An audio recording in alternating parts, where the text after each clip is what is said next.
for all coming tonight to the meeting, but we first of all start off tonight's meeting with our annual parish council meeting, and it's to elect the chair, vice chair, things like that for the year ahead, because this is the beginning of the new year. So it is the appointment of the chair, and signing of the declaration comes first. I am interested in keeping the chair, but if anybody wants to run on it, we can vote. It's up to you. We'll see what's the current vice chair. So Greg wishes to stand. Does anybody else wish to stand? Okay. In which case, can I have a proposer for Greg? So that's all. Can I have a seconder for Greg? Markwell. Those in favour? Okay. It's unanimous. You can have that over again. Okay, and now it's the appointment of the vice chair. I'm perfectly happy to stand again if that's what the people's wish, but I'm also perfectly happy for it to go to a vote and somebody else standing. Okay, so anybody else would like to be considered? Okay, could I have a proposal for Councillor Fraser-Burton? Okay, that'll be Ashley, and a seconder, Councillor Markwell. Can I have a show of hands? It's passed unanimous. Okay. All right, so the next thing is the acceptance of the yearly calendar, which is the ordinary parish council meetings on the first Wednesday of each month, and committee meetings on the schedule of 22nd of July, May, 24th of July, 25th of September, 20th of November, and then January, the 22nd of January and 19th of March, if those meetings are required. Maybe we can vote on that. Yeah. Yeah? So can I have a proposer that that's accepted? Councillor Markwell, seconder. Councillor Fraser-Burton. All in favor of that schedule? It's unanimous. Okay, and then we have the acceptance of the yearly direct debit payments. We all have saw Appendix 1. Is there any questions on that? No? Can I have a proposer to accept it? Councillor Markwell. Can I have a seconder? Councillor Stevenson. Can I have a show of hands in support? It's unanimous. And the acceptance of required yearly policies, we have Appendix 2. It's standing orders, financial regulations, and code of conduct. Does anybody have any questions on those? Okay, can I have a proposer? Councillor Fraser-Burton, a seconder. Councillor Cresswell, and that will be, can I have a vote of acceptance? Yes, Tanya? Okay. It's unanimous. Okay, and then a review and accept the annual subscriptions, okay, which is Appendix 3, which we've all read. Any questions on Appendix 3? No? Can I have a proposer for it? Councillor Markwell, seconder. Councillor Dunn. And can I have a show of hands of acceptance? It's unanimous. Okay. I think that's it. So we close out the annual general meeting, I believe, at that time. Is that correct? Yeah. Okay, annual general meeting is closed for next year. Same time, same place. Okay. Now we move on to the meeting proper. Parish council meeting of the 1st of May. And the meeting is being recorded. We ask people in public to not comment other than in public speaking when the meeting proper part of the meeting is in progress.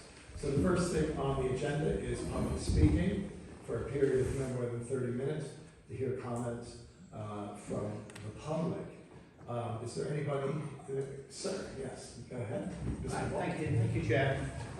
Looking at your expenditure and income, I noticed that you are collecting more in rent from the allotment holders than you are actually spending on the allotments. So you're making a profit off the allotments. And yet, in the meeting agenda, you are looking at raising yet more money from allotment holders. I question that and wish to object to that, as I cannot see why you are increasing the take from allotment holders while you are not spending money on the allotments.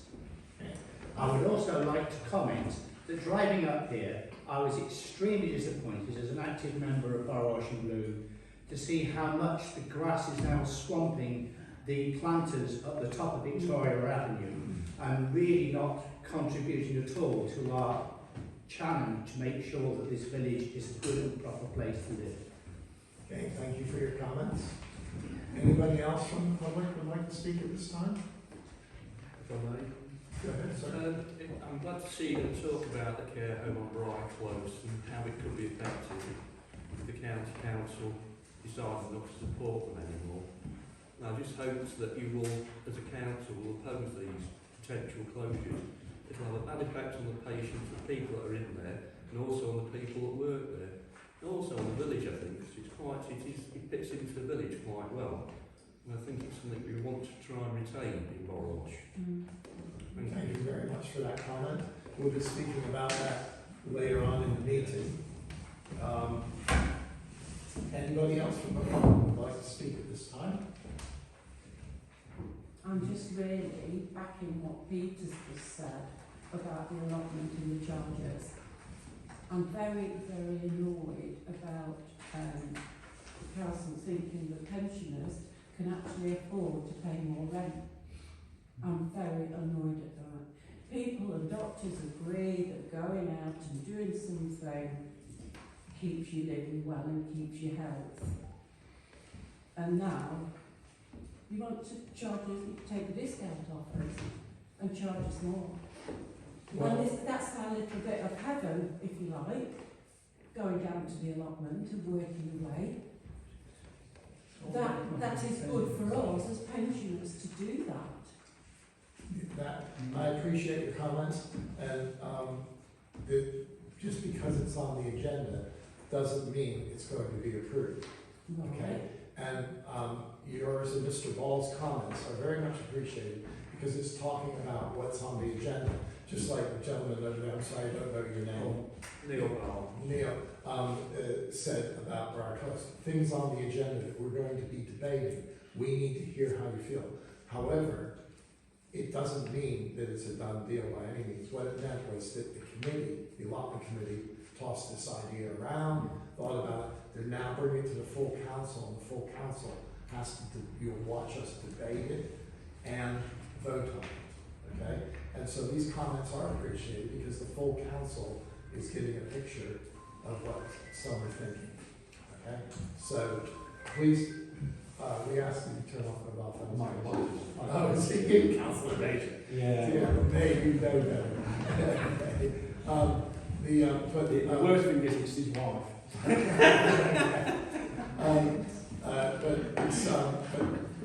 But by no means is it a done deal or anything like that. Okay? I assure you, we operate very transparent, and that's just the way the system works. Okay? So yeah, committees can have all kinds of ideas, and then you bring it to the full council, and if you go quite the opposite way. You know, so. Thank you. All right. Any other comments or questions from the people? No? Okay, moving on. We got the Derbyshire County Council report was submitted. We had Airwash Borough Council report submitted. And we had a Derbyshire Constabulary no crime reporting for February on the website. Must have been a quiet month. Okay. Yeah. And Ashbrook Youth Group, we had their report submitted.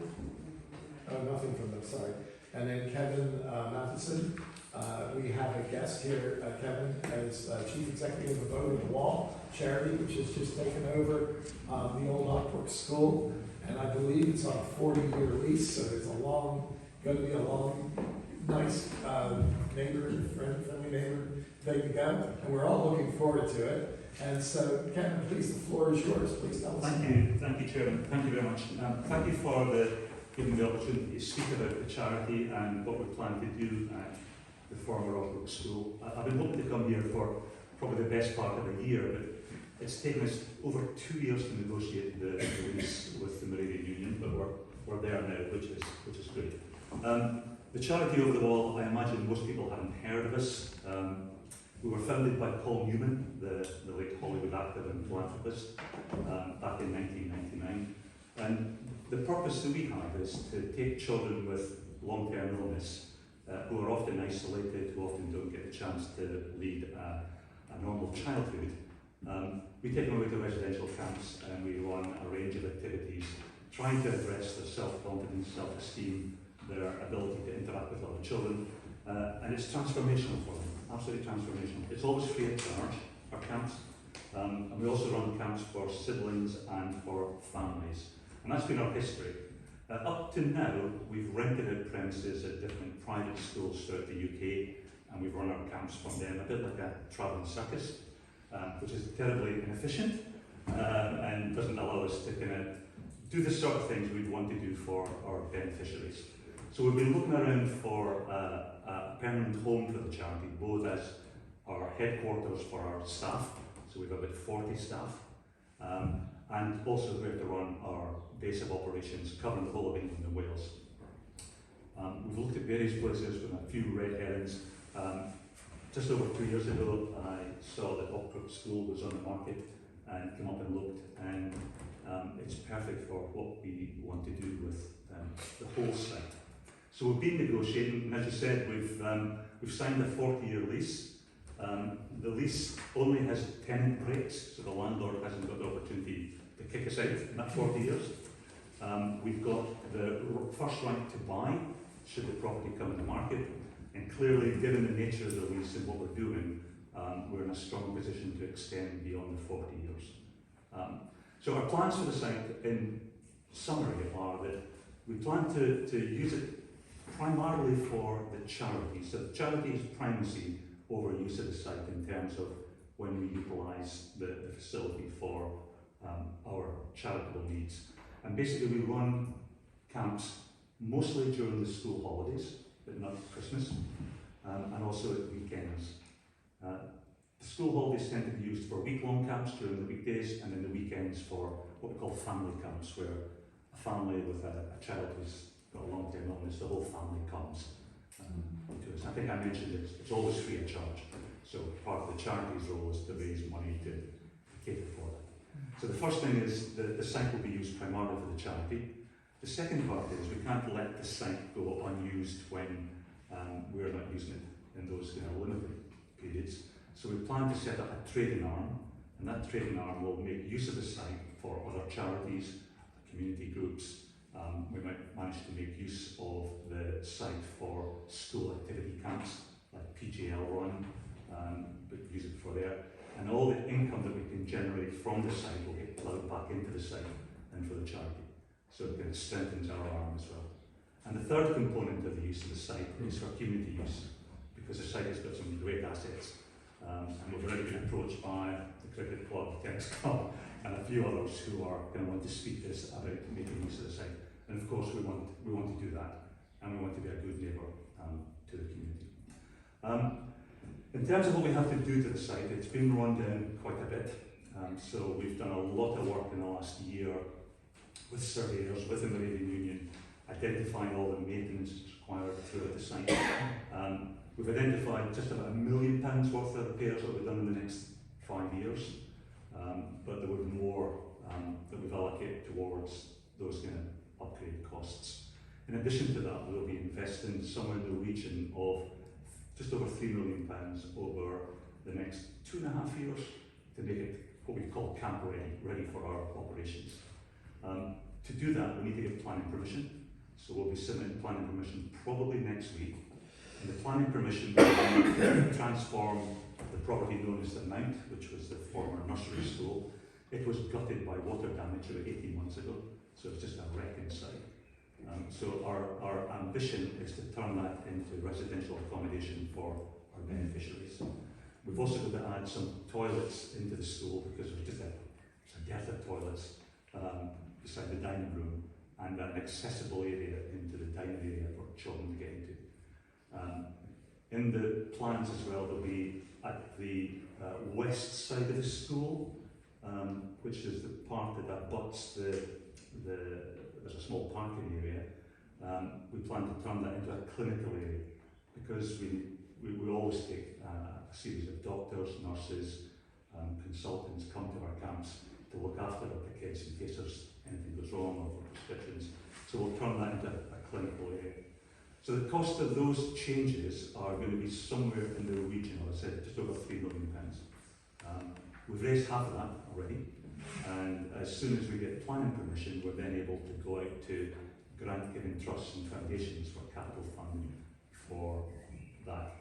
Longer term plans is to try and look at putting more accommodation on the site using existing buildings, but also trying to upgrade the visual, the aesthetic of the site, because parts of it are, when you look onto the gable end of the school with those wire fences and there's a car park area, it's quite brutal. So we'd love to put a garden area in there, like a welcome garden.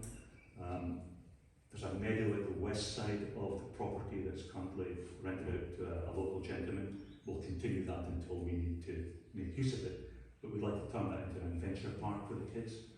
Not a wild adventure park, but if you want one where it would fit into the aesthetic of the land. It would be a place where the kids can go and do outdoor activities, teamwork and that sort of thing. So lots of ambitious plans, lots of challenges I'm sure ahead in the future. Our desire is to get a great neighbour. We've got no plans at all to impact the aesthetic of the site as it stands. Everything we're kind of looking at just now, we'll try and maintain it. We're in talks with the National Lottery Heritage Fund about trying to find ways to repurpose the school, because although we'll use part of the school as our offices, our new headquarters, and we've got the clinical area, there's a large part of the school, mostly classrooms on the first and second floors, that we can't find a use for just now, and we're terrified to touch it because it's a listed building. So if we can get the lottery fund engaged with this, and can find a way to repurpose it, perhaps for bedrooms, for offices or whatever, they'll do an auction appraisal and they'll come back and they'll be very heritage focused on the outcomes from that. That might be a route for us to get funding to then transform the school so that we're making use of the whole site. So I've probably spoken enough and rabbited on, I've got this tendency. I hope that gives you a short flavour of what we're doing. I'm very happy to answer any questions. I should have said, we plan to run a community information day on the 16th of May. We did once in April, but we didn't get the company we hired to send out the leaflets to every household in Ockbrook and Borrowash. They didn't do it. So we've got the Royal Mail doing it this time, and we're going to engage with the Post Office and a few others to try and get the word around. So there'll be, at the Birtle Hall, there'll be 2 presentations, one at 2 o'clock, one at 6:30, tea and coffee, refreshments and cakes, and I'll give you a lot more information than I've currently done. Oh, thank you very much. We appreciate it. Councillors, do you have any questions you would like to ask? Not a question, just to say, yeah, welcome, and it's fantastic to hear that you're there, really, and really, really good thing to take in the premises, I think it's fair to say. Yeah. Thank you. Yeah, I must admit, I did attend your first round of presentation, very informative, and I must admit, from my point of view, I'm just so excited to have you guys here.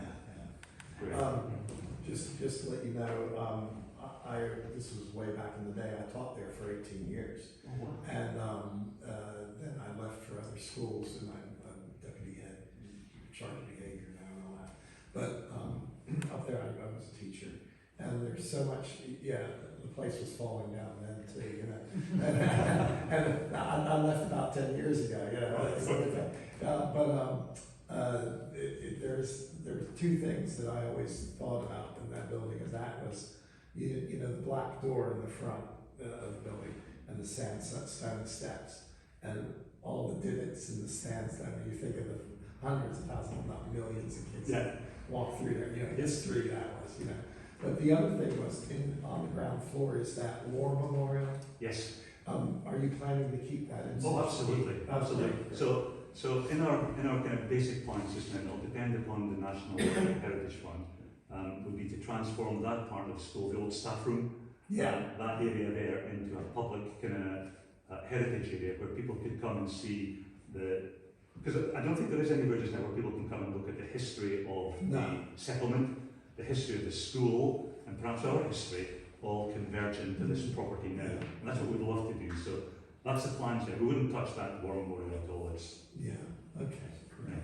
but the one thing I would say that if people are interested in learning more and keeping up to date, we've set up on our website, if you go into the website, there's a kind of our new home link, and at the very bottom of it, we're asking people who are interested in, at all in kind of helping us in this new adventure, Yeah. sign up, tell us what they're interested in, and then we'll gather all the details, and then we can meet with, for example, ex-teachers who are interested in coming and looking at. Yeah. So we've also got the assets in the school.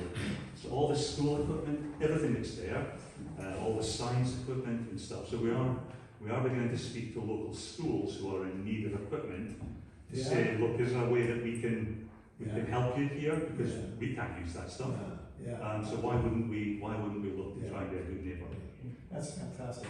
Let me just introduce you as people around the table.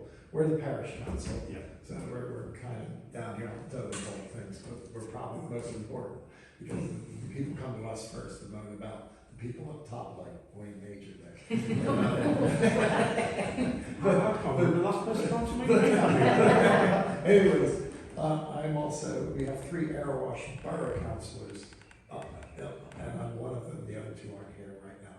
But I'm an Arawash Borough councillor. Councillor Major is also an Arawash Borough councillor, but for another area.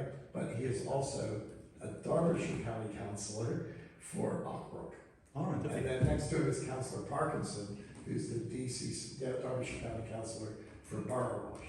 So they're important people. And what I must say is, no matter who you're talking to, like me and Councillor Major, we don't see eye to eye really politically, but we know we respect each other and we do agree on quite a bit. And both of us, and I can say this with my hand on my heart, he will do what's right for what he feels is right for the people and everything. So you'll have people to talk to at all levels that will try and work with you. super. And that's the way we want it. We want to be examples, so that's super.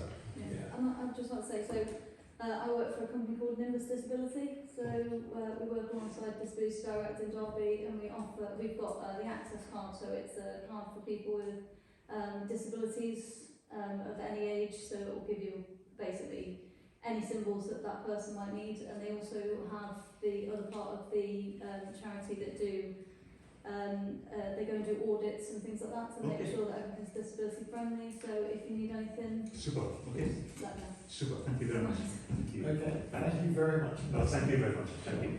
Okay, now, yeah. Thank you. Thank you so much. Unless you want to stay for the fireworks. Thank you very much. Bye-bye. Okay, and now it's moving to the meeting proper to receive apologies for absences. Yeah, I've got Councillor Janet Sackley, Kate Thomas and Christine Millward due to family commitments. Okay, and any declaration of members' interests? No? Okay, there's no special dispensations, there's no variation in the order of business.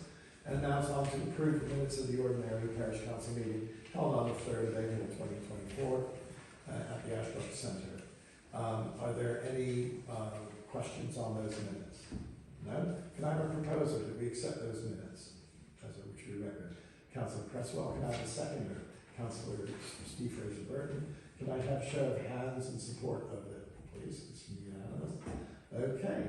And now there are no items to be taken to the private session. We go to the report of the parish clerk. Okay, just a few updates from the meeting, the last meeting.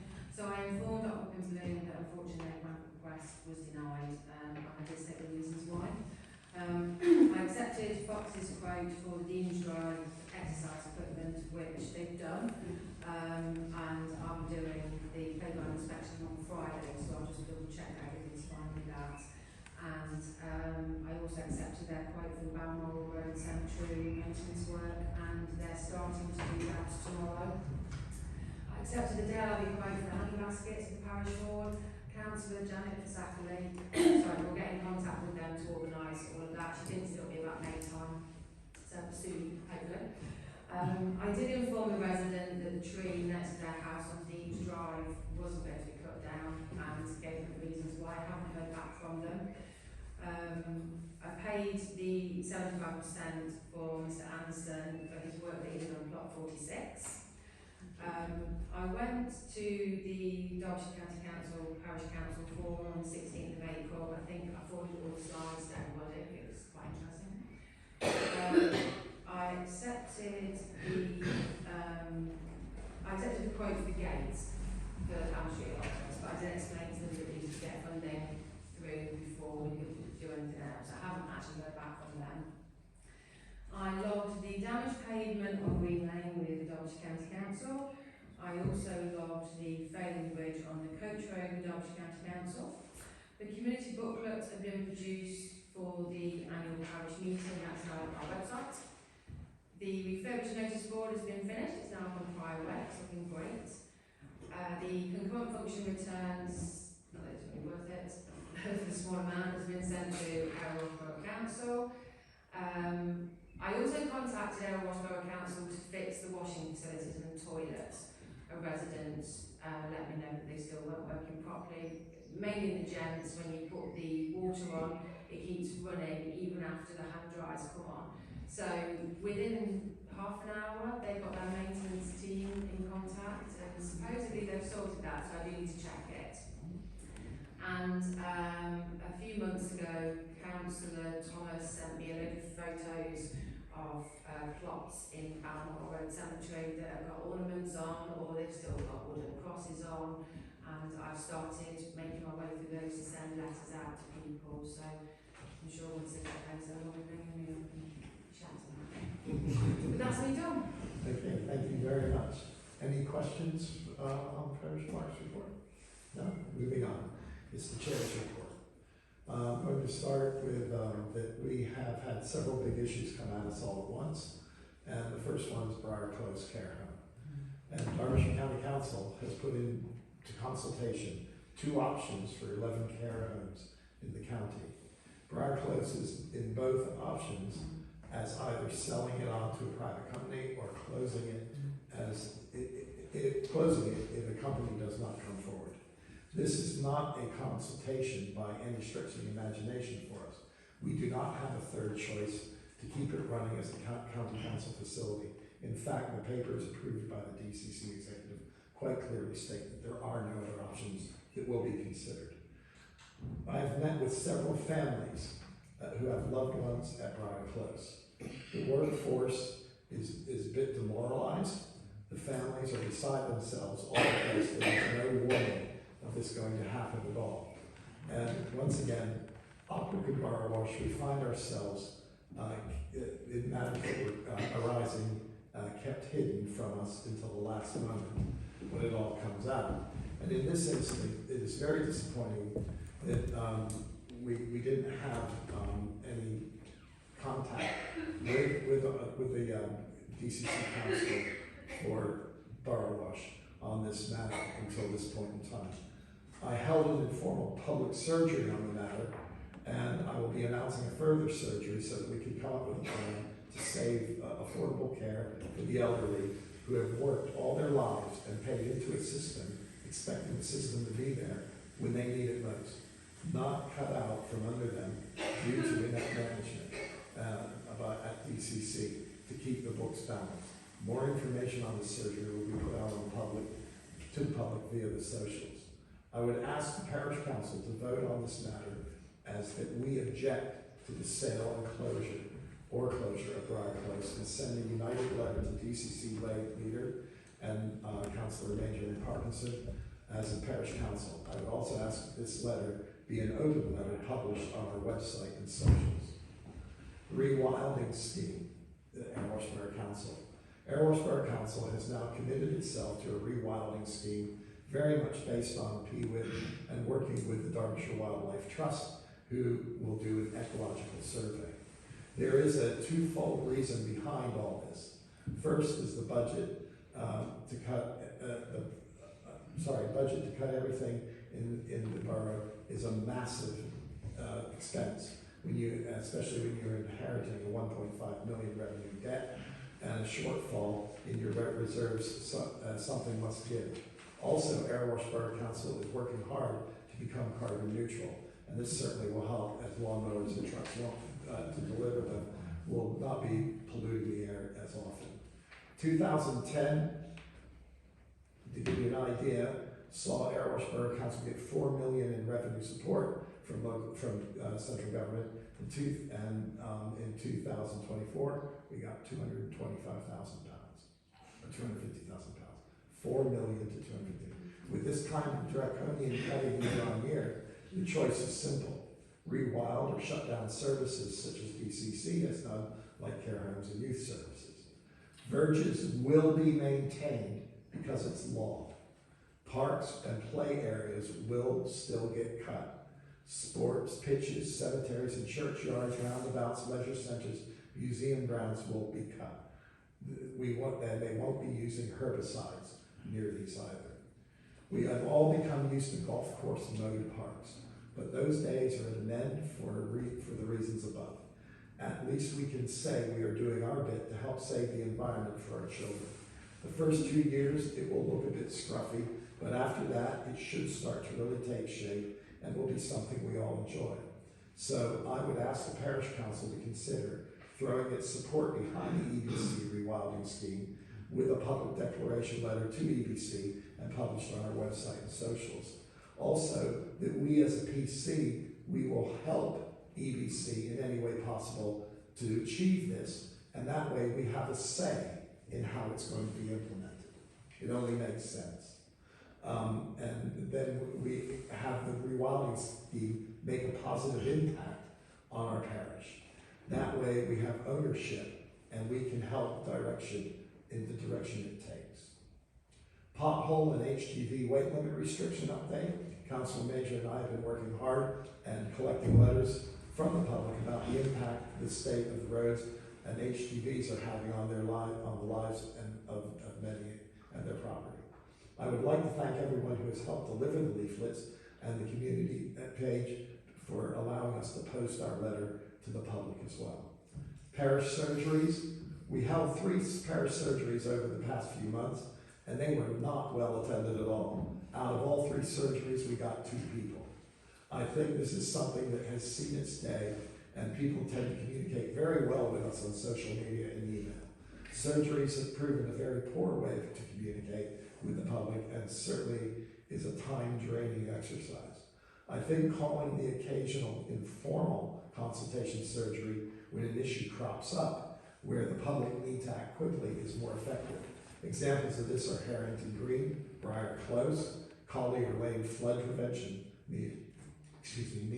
All 3 of these meetings were very well attended, and the Harrington Green people came to about 5 meetings in total and are still involved. The Collier Lane meeting formed a public committee which meets every few months for updates. The last meeting was 2 weeks ago. I was there. Balmoral Cemetery gates and rubbish bins. Since we lost our litter picker, I've taken on the responsibility of emptying the bins in the cemetery on a weekly basis. I've also asked the cemetery committee chair and chair of finance to look into getting the entrance cleared of the ivy. I've also spoken to Borough Wash and Bloom on taking over the plants on either side of the entrance and making it more welcoming. They are doing a survey of it and then talking about it as a committee if they want to take it on. If they do want to take it on, they will give us a price for the yearly upkeep of the entrance area. Belmont Cemetery. The Board of Trustees are now functioning as they should be, and we are going after grants and even now have a website, www.friendsofbc.uk. More on that. Youth concert. So far we have 3 entrants for the youth concert, and we will be making a final push for it through the month of May. Please let us know if you know of someone who would like to perform at the concert. Details are Friday, 24th of May, 7:30 p.m. All Saints Church in Ockbrook. National Diversity Awards. Councillor Tanya Stevenson has been nominated for the National Diversity Award 2024 for a positive role model for gender. Her work in this area is amazing, and we wish her the best of luck as she gets to the finals. Regardless, we are all very proud to be among such an amazing person who promotes the good in all. And that's all I have to say. Congratulations, Councillor Stevenson, and best of luck in getting to the finish line. Okay, That's the chair's report. So, we now move on. Sorry, can I raise a question or comment on? Yeah, sure. About the rewilding and how we can help with that, because you're supposed to vote on that. Do we need to get that on the agenda for next time? It used to be a Do that, and Yeah, but we certainly can give the nod for a letter where's the of support. You'd have to decide what the support would be, so Yeah. we really need to agenda item for the next meeting. Okay. I mean, that we might be doing printers. Yes. So, Okay. meeting, 27th. So I've sent the email out Well, about okay. agenda items. Can we give a letter of general support and with more detail in the second letter? We haven't voted on it. No. So not Yeah, really, maybe. no, it needs to be an Okay. agenda. It can wait. Okay, all right, fine. That's fine. That's In fine. the meantime, It's like we we're- can have a chat with Fox about how we can support that with our own land. Yeah, as well. yeah, And yeah. how we We can can do that on So I'll leave that with you guys, yeah? Yeah. Okay? do that way. Yeah, Okay. yeah. All right, that's great, that's fantastic, thank you, Ashley. All right,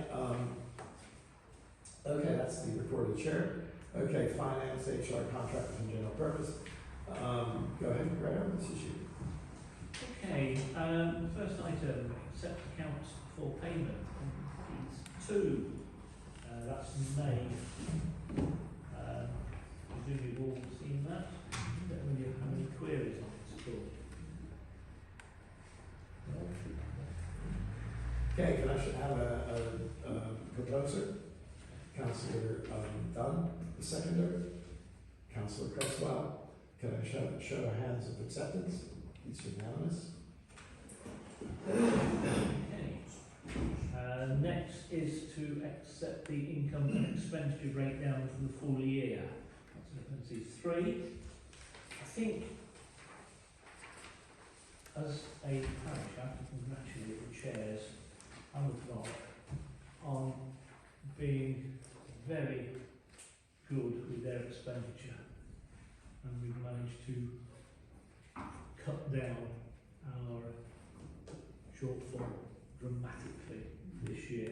There are items that have carried over that we didn't carry out, but on the whole, I think we've done a sterling effort with everybody. I mean, okay, there's been some major cuts out, which we've burst on the halls and such like, and the cutting down on the contractors. So, but yeah, so do we have any questions on those Does things? that mean I can spend some money this year? What you budgeted.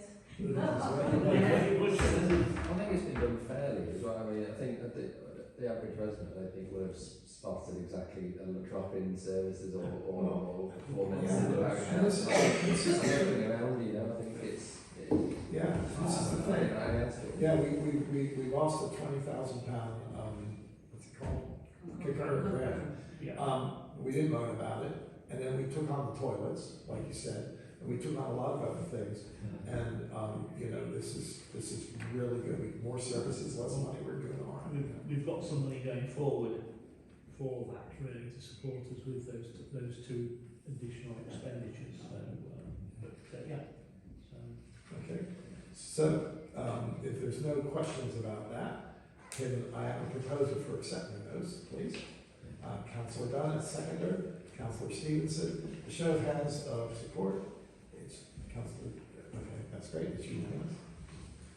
okay, to accept the bank statement reconciliations, that's appendix 4 for both the HSBC and the Unity Trust accounts. Any questions on those? No? Can I have a proposer to accept this? Councillor Steve Fraser-Burton, the seconder. Councillor Cresswell, I was going to say, like, can I have a show of hands of support on this? Yes, it's unanimous, okay? Okay, now it's just simply to note and receive the internal audit reports, they're appendices 5. Don't know if anybody has any questions or anything on that. Question was straight pass on every single item. Yes. That's brilliant. No actual report given to me, is that happening? Absolutely. Mm. Is that, is this? I think a lot of hard work has gone into that from the parish clerk. No, it's noted, it's It's noted, just noted. it's just noted, so, Okay, Just a roll accept. yes, Yeah. the approval of the government statement, that's section 1. You sent this separately under a separate cover. Any questions on that? okay, can I have a proposer to accept? Councillor Steve Fraser-Burton, and second. Councillor Markwell. Okay, let's, a show of hands of support for this, it's all unanimous. Can I have your signature, just, please? That one. And following on from that, obviously, we've got the section 2. It's a separate item which you get been sent previously. Do I have a proposer for that? Councillor Steve Fraser-Burton, the seconder. Is it Councillor Inglesman? And the rest. I know, tongue-tied on that one. Okay, can I have a show of hands of support, please? It's unanimous. Could you sign?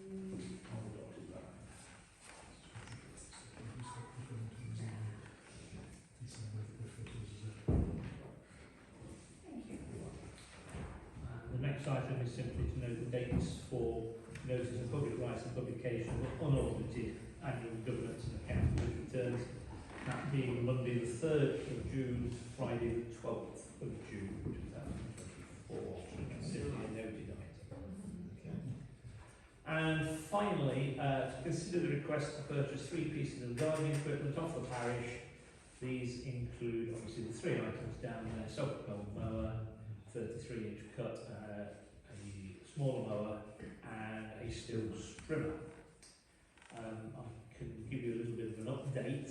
I've actually got a date for an auction that we can get these into, provided I can provide all the information, which will be the 4th of June. I need just to check that, but I think it's the 4th of June.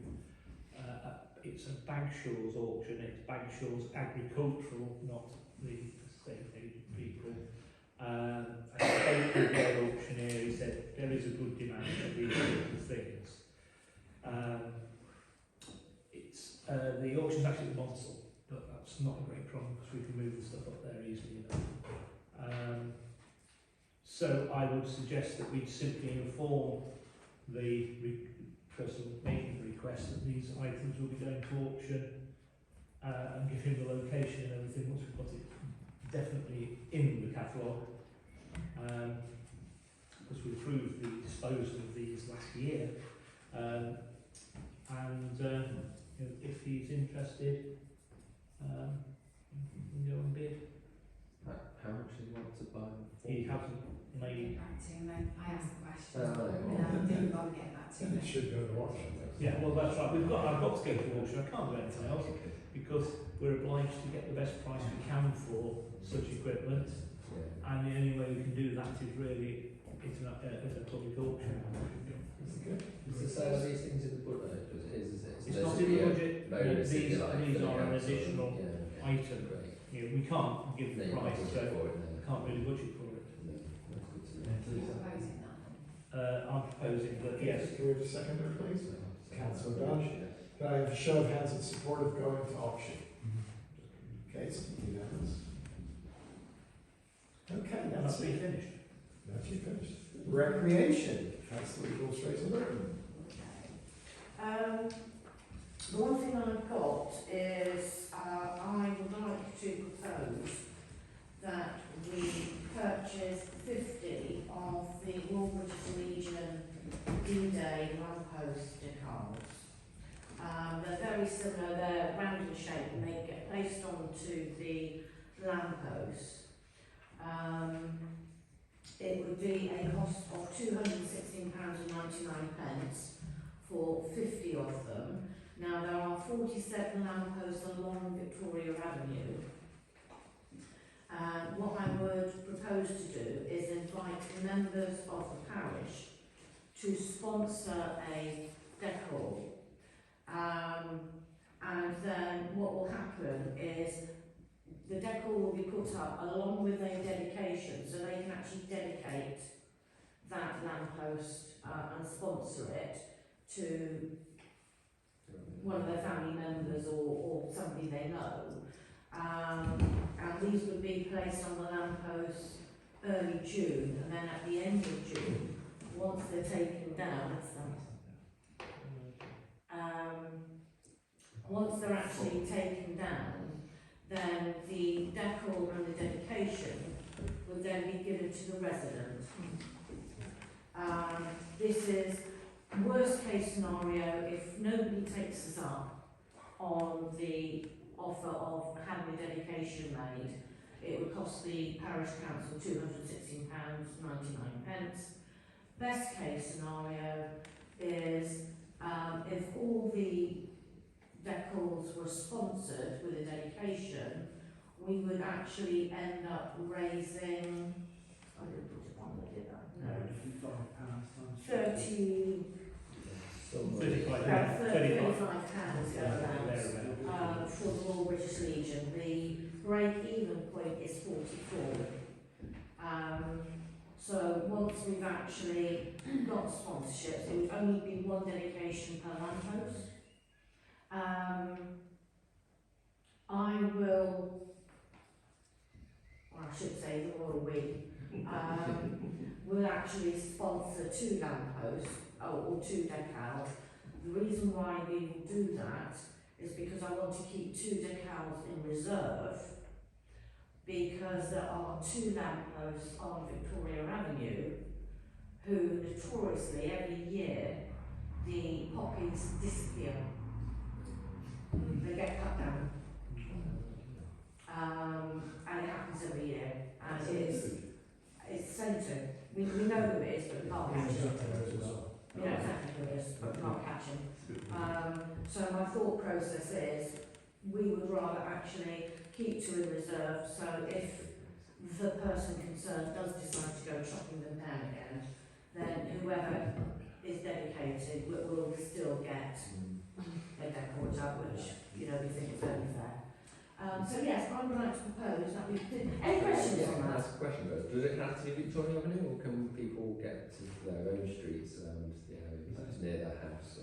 Or was the idea to display the idea was to do the poppy trail along Victoria Avenue. You also need to ask permission. Yeah. So it's a lot easier for me to email and go from this number to this number, and they tend to accept it. It's a lot easier for us when we're going around public houses. Because what we have for the poppies, we already have this. Yeah, okay. So you have to apply for a licence every time? Yes. Yeah. Yes. Is this Victoria Avenue, Ockbrook and Parish? No, it's Victoria Avenue. There's only 47 lampposts. We do it every year for poppies. It's probably worth me saying that several years ago, not that long ago, but a few years ago, when we were running the poppies and putting dedications up for poppies, we got a huge uptake in sponsorship every year, and actually raised significant amount of money for the Royal British Legion off those poppies. Yeah, there's. We were actually able to dedicate, do 2 dedications per lamppost. It was that subscribed. It was that subscribed. So it's a fire, obviously, doing more of the wish. Yeah. Any profits after the cost. £10 to keep your own lamppost.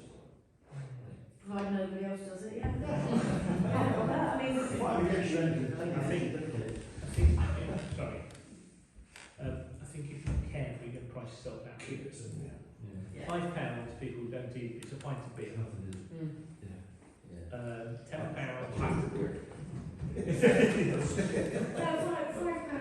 It's nice and simple. We want a display, we want a good uptake. We're not doing it to make money, really. No. We're just doing it We just want to break even, don't we? I suspect I'll be the person climbing the ladder and putting these up, because I normally do it for the poppies.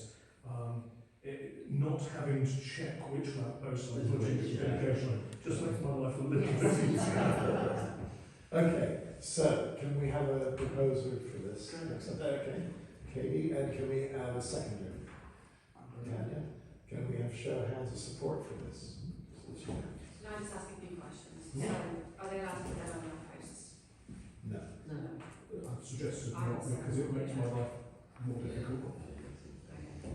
Are you going to produce the poster or do you want to produce the poster? I'll produce it because I also need to produce the dedication form because obviously we're going to need their name, their address for where we're going to drop them back afterwards.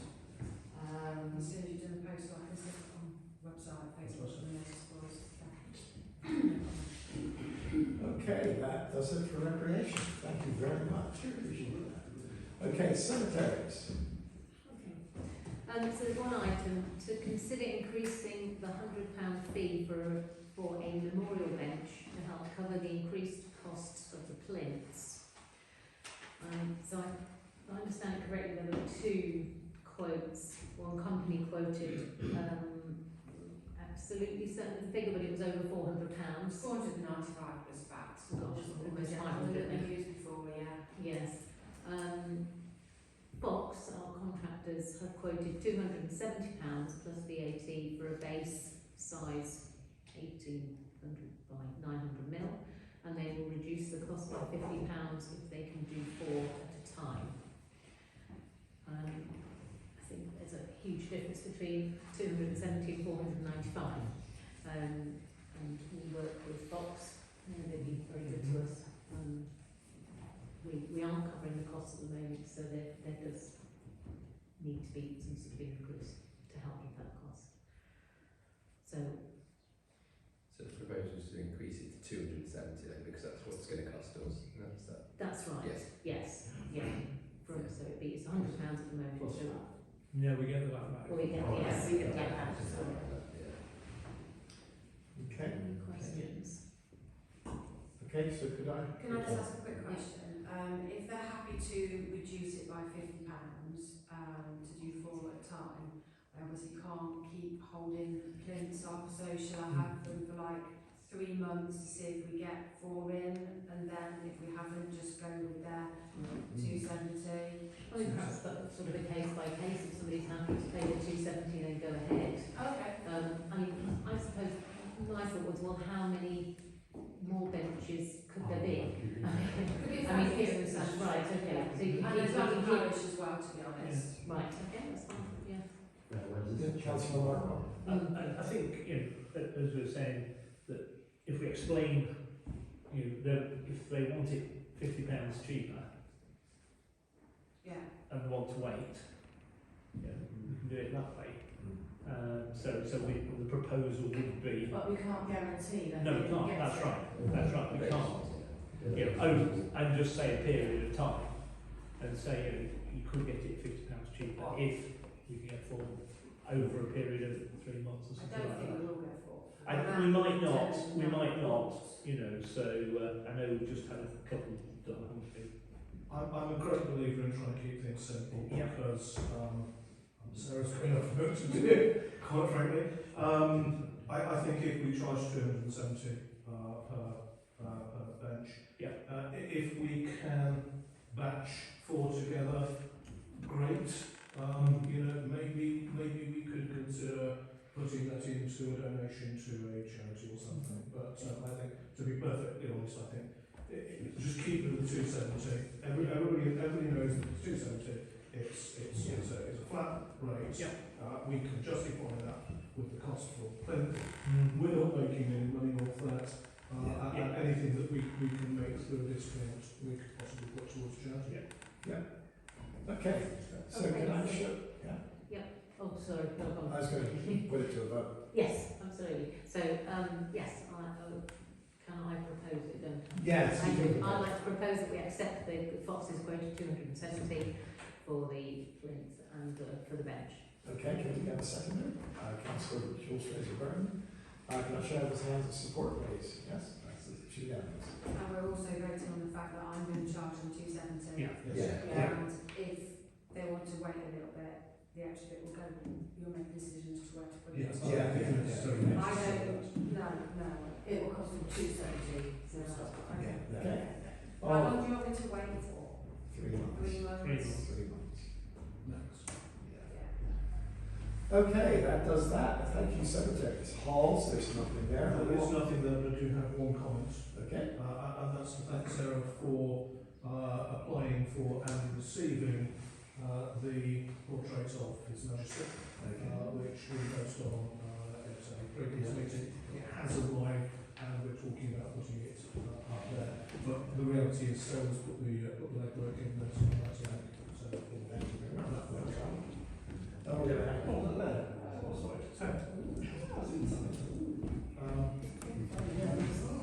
I suggest you put it higher.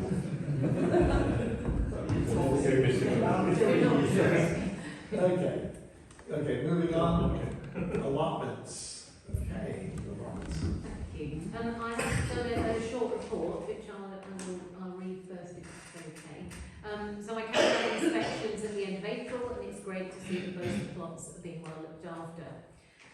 The number of people currently on the waiting list for a plot is 18. I've been asking Sarah to give me that figure each month so that I can get an idea of how many we've got waiting.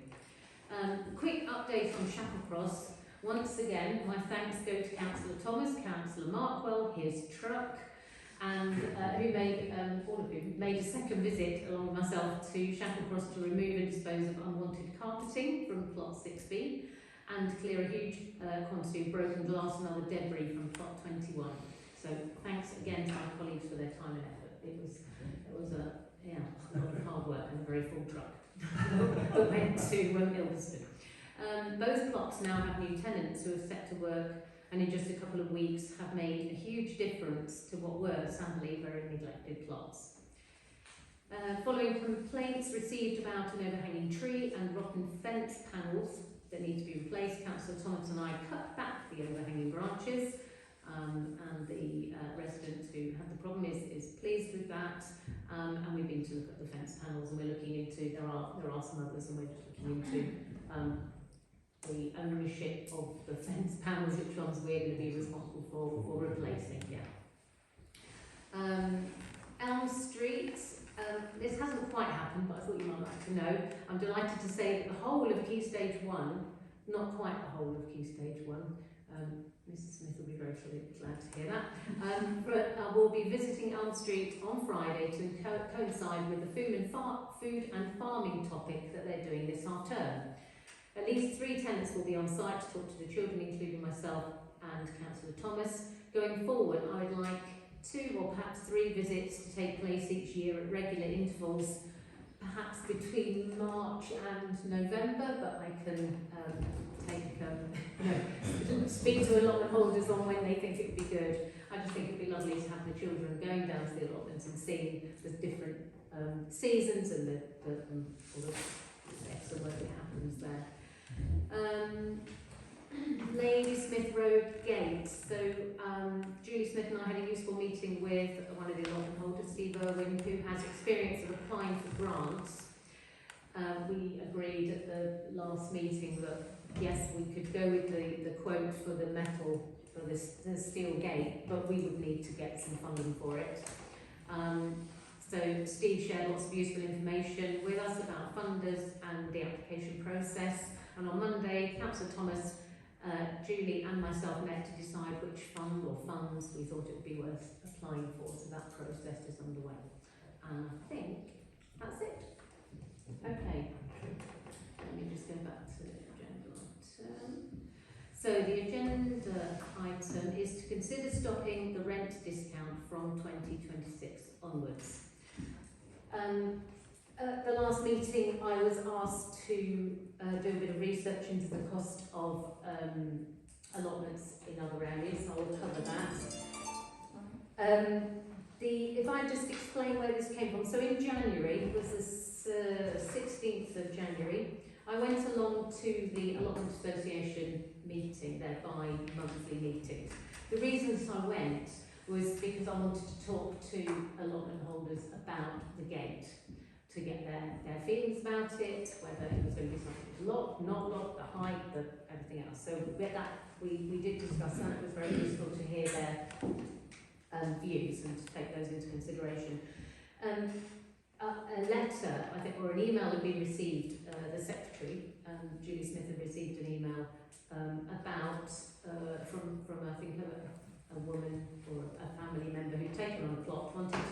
be a discount for families. So there was a bit of a conversation about that. What I took away from the meeting, reading my notes, was that it was felt that the OAP rate was not appropriate, and that the charge is very reasonable, and it was a flat rate was suggested. So that's what I took from that meeting. I have received, the clerk has forwarded me a number of emails. I think as of today there have been 7, one of which has been shared as requested to the council.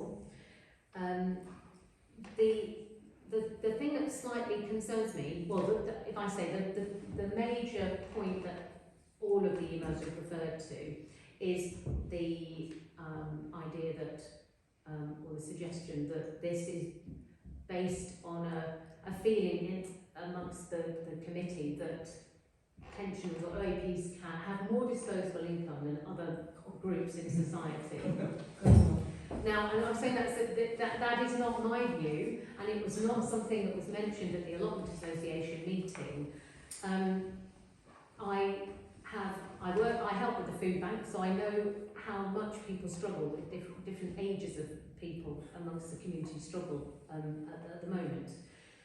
The thing that concerned me is that one of the emails I received said, and I'm quoting it, "I was not averse to the proposal initially, but am very disturbed about the implication that those receiving a state pension have more disposable income than families."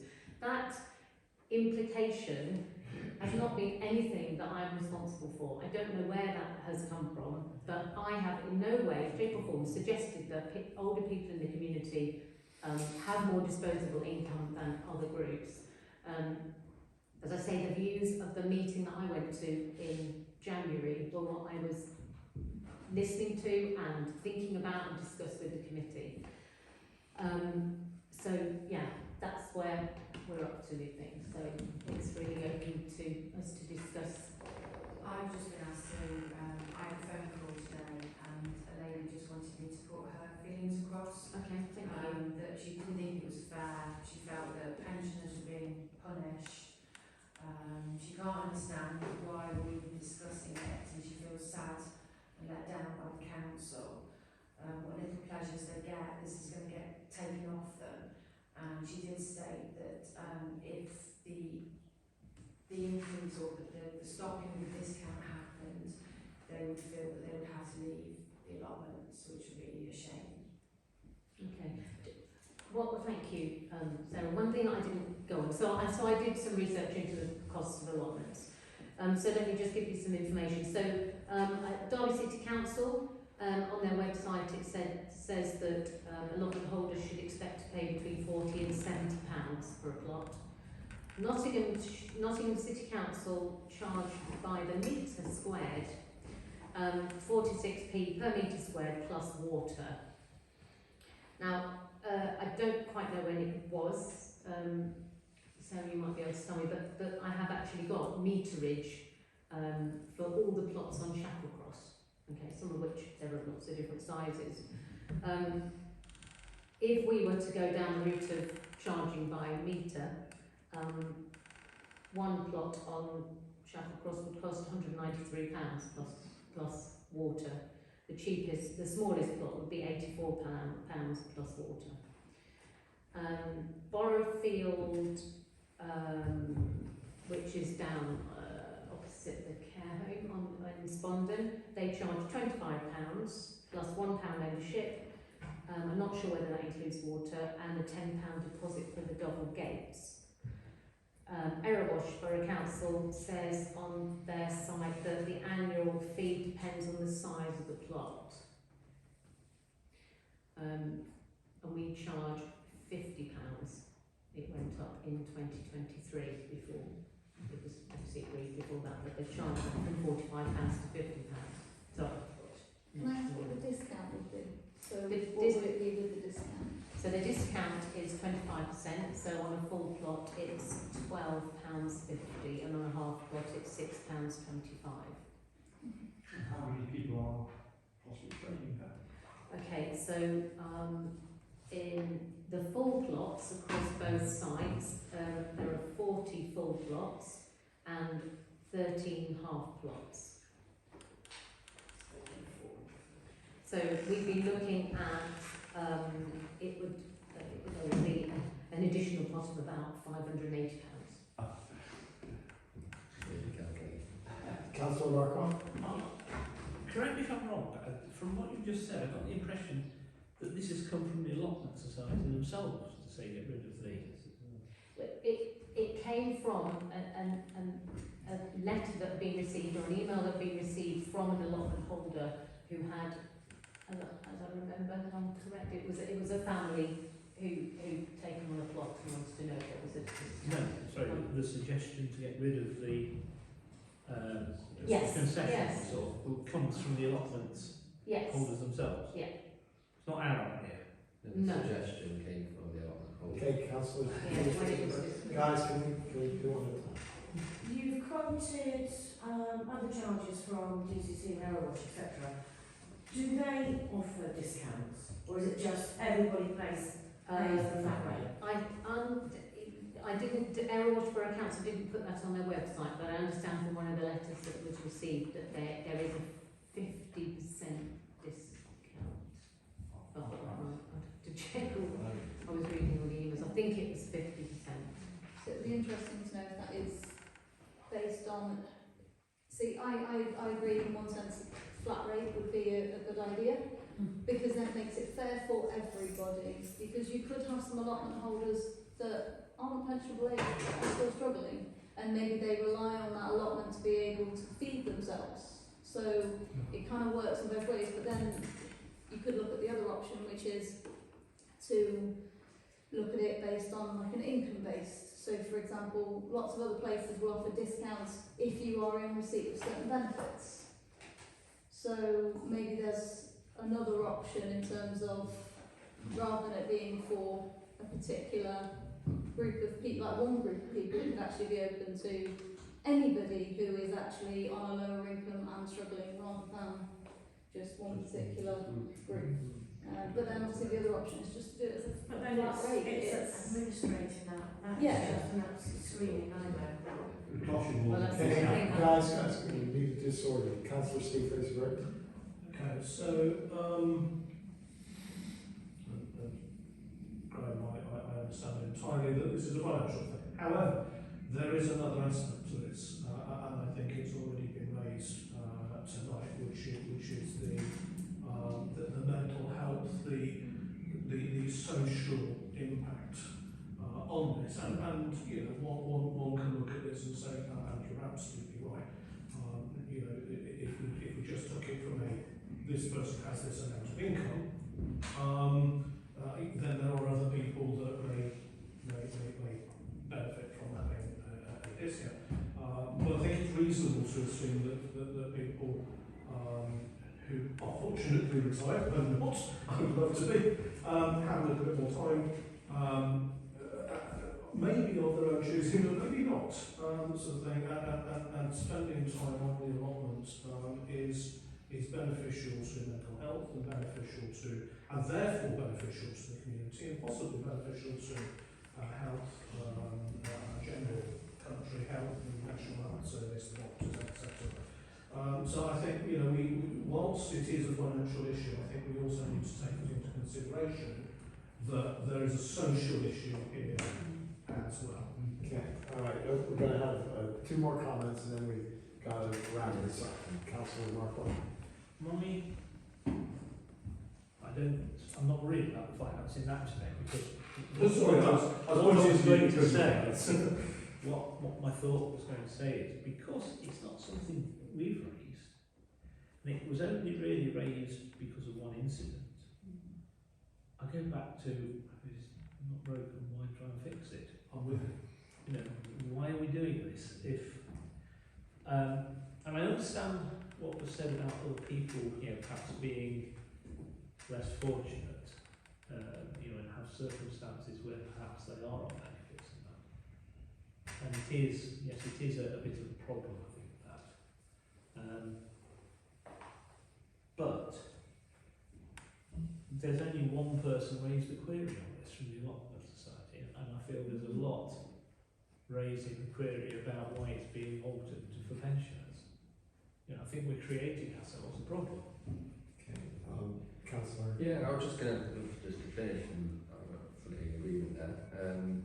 There's a lot of older people as well, some in my family, it's not from around here, but generally I'm sure it happens across the board, but they're still nervous about going out due to COVID recently, and I think that still exists now. So I think this outdoor activity for older people is very important to them. I mean, we've heard the views from people like yourself today, so I think having that outdoor space to go to when maybe you can't go to or yet feel able to go to or safe to go to indoor clubs and such like, and other sort of public event areas, that has to be considered. And the other thing to consider is that the council do fund things like the youth group. We do give money to the youth, so it's worthwhile, isn't it, looking at the whole spectrum. That it's probably something that we don't want to make financial gains off the older side of the population. So I'm in support, I suppose, of what's been mentioned here. If it's not broken, we're not budgeted for reduction in that, have we? So, Okay, yeah. great. Okay, it sounds like we've debated this well. As chairman, my job is to stay neutral and ask for a vote. I summarize up and ask for a vote. If it's a tie, I get to have a vote. Okay, so what's happening here is this. We have one person is out in the ether come out and say, I think this is unfair. They then come back and thought it was not unfair and things, and they changed their mind. This then appears on our agenda because before we received the letter that they objected to themselves, it was on the agenda, so we have to do this. So the main argument is health, well-being, and the support these OAPs have given over many years in the allotments, doing their thing, and the enjoyment they got out of it, that we were able to gift and bless them with this sort of thing as a parish council. And whether we take that discount away, which then could save some money, okay? But money is, you have to decide, is money the overriding factor, or are there intangibles that are the overriding factor? So we're going to put it to a vote, and we have to vote on what is here. Consider stopping the rent discount from 2026 onward. So, do I have a proposer to stop the rent discount?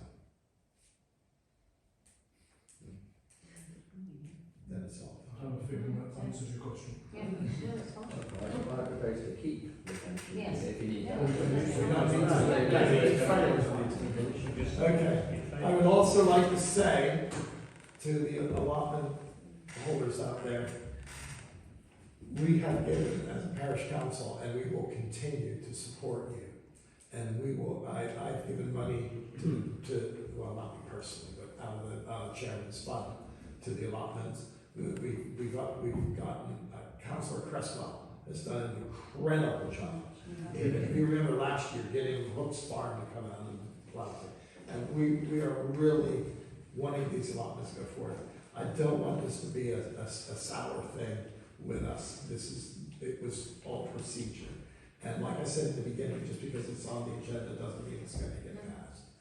But if somebody says something, we have to do it. We have to at least put it in a meeting. And so I appreciate you coming out and voicing your concerns and everything. And it definitely turned out the way I was hoping it would turn out. And may our good relationships continue, and we will invest more into it. And that is that's where we're going to go with it. Okay. All right. So thank you very much. Thank you. Councillor Fisher. Before we close allotments, could I just propose a vote of thanks to Councillor Cresswell, Councillor Thomas, Councillor Markwell, and all the others who put in a huge amount of free time and effort off their own bat to support this. And Sure. So we were talking about that earlier. Yeah. The work that's been done. It's been going on now for a year, and I think that should be recognised. Yeah, we can do that, no problem, thank you. Okay. Planning and environment. Yeah, okay, thank you. Talking of public services and Yeah. public services. So the agenda item here is to, it's already been covered in Chair's speech already, Chair's report rather already.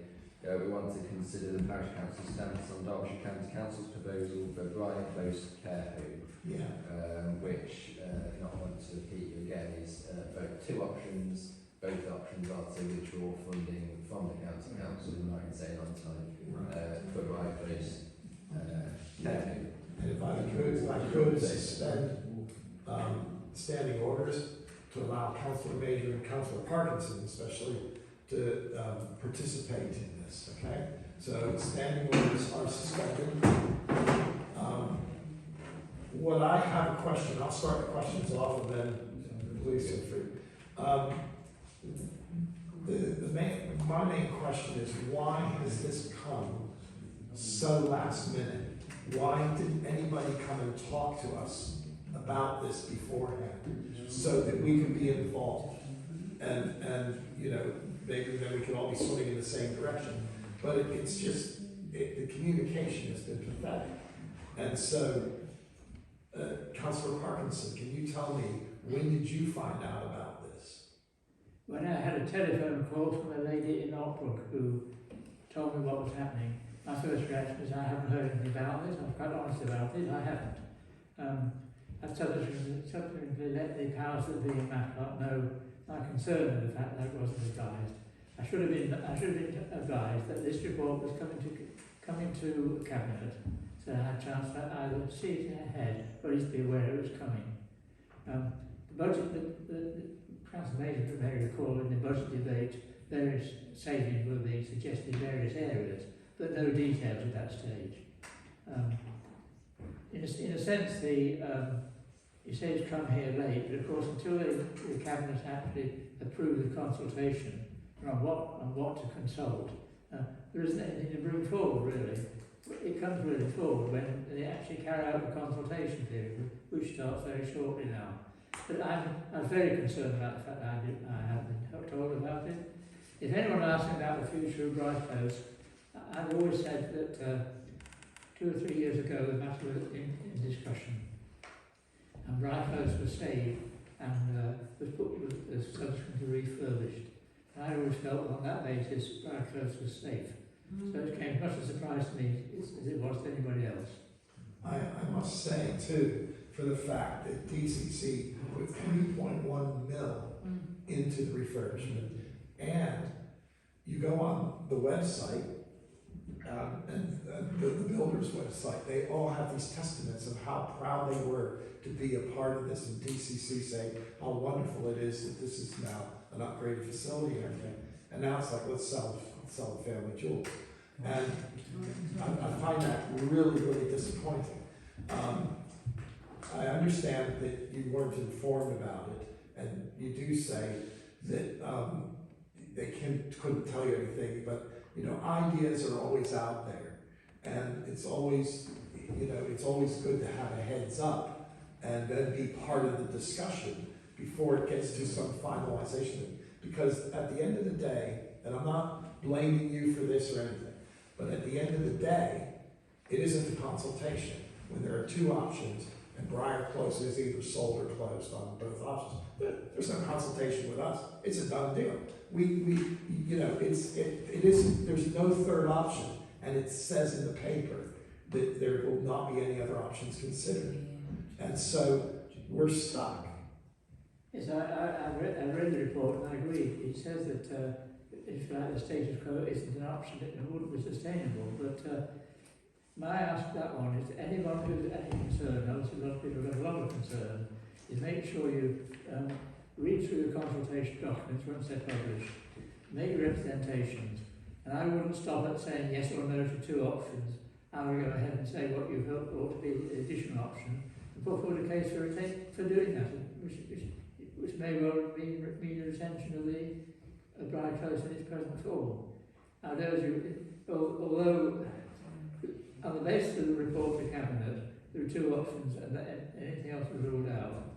As far as I'm concerned, anyone making any representations say what they really think and produce any further proposals they want to make. I've had, I think, 3 representations directed to me. One was from myself, and the other from a lady in Borough, one from a couple lady in Ockbrook, and one from a couple in Borough. They're the only representations I've received directly. They've all been, I've acquainted the Cabinet member with all of them, and had about 3 discussions with her. They seen last evening about what was in there, and so she's well aware of the objections I've received so far. If anyone wants to make further representations, or even ask me to make further representations, please do so. Preferably email them to me. The address is on the website, and I will make sure, because it's my job really to make sure I represent the views of the people to the council. I don't think for me at the moment to either support or object to or oppose the council on what they're doing or proposing. It's to make sure the representations are made and heard, so that those, when the powers that be come to have a further report to Cabinet, which will come later this year, whether Wayne knows anything more about it when it will come, that we will make sure that everyone has had their say. That's what my job is, to represent the views of the people. I should do that. And then I just have one more question that can go to you, Councillor Rockwell. Councillor Major, can you explain the system with call-in for scrutiny, because you're chair of scrutiny at DCC? I'm not chairman of the relative scrutiny committee. The relative scrutiny committee will be people's, which I'm not chairman of. I'm chairman of climate change and biodiversity scrutiny committee. We have multiple scrutiny committees. So it wouldn't come to my scrutiny committee, come what may.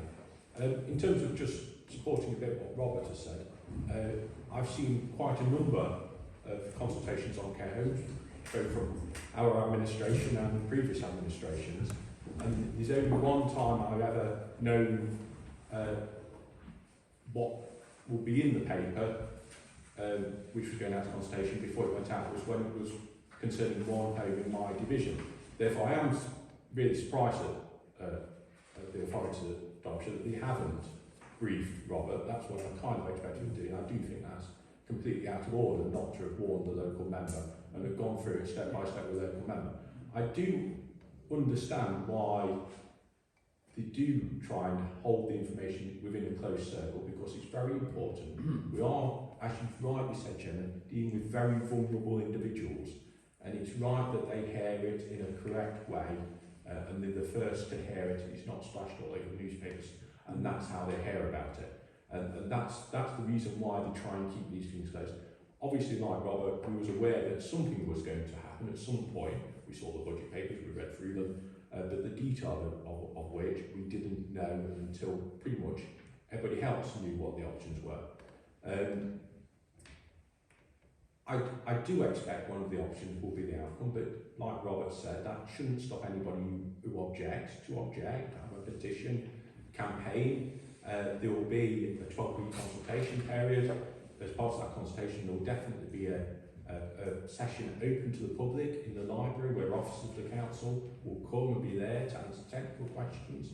The council's made pledges in terms of how they will deal and how they will work with the residents who are already in there. The strong desire and the strong expectation is that they won't be closed, that they will be sold off as a going concern.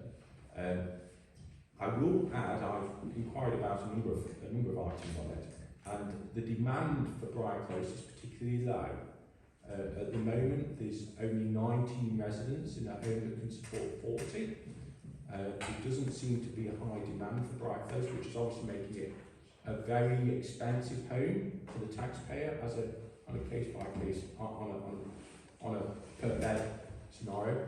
Those that were entitled to support and to have their care paid for would still get it paid for. It just wouldn't be obviously the Derbyshire home. Derbyshire do want to pivot towards focusing on delivering on specialist services and move away from delivering services which there is quite a lot of market for by the private sector, and therefore a lot of funding and etc. Anybody that's currently in the home will be saved and protected from any increasing fees. If they do wish to move, they'll have their fees topped up, so it won't cost them anything additional. They'll get some choices over where they wish to move to. It's not a pleasant experience for an elderly resident who's been in a care home. They are very vulnerable, and it's important that we get that right if that is the scenario. There are elements that obviously concern me about the proposals, but fundamentally, if we was to start from having no system and put a system in place, it would be very unlikely that we'll set a system up offering non-specialised carers at county council, because we can't compete with the private sector in terms of what they're available to offer and in terms of pricing points.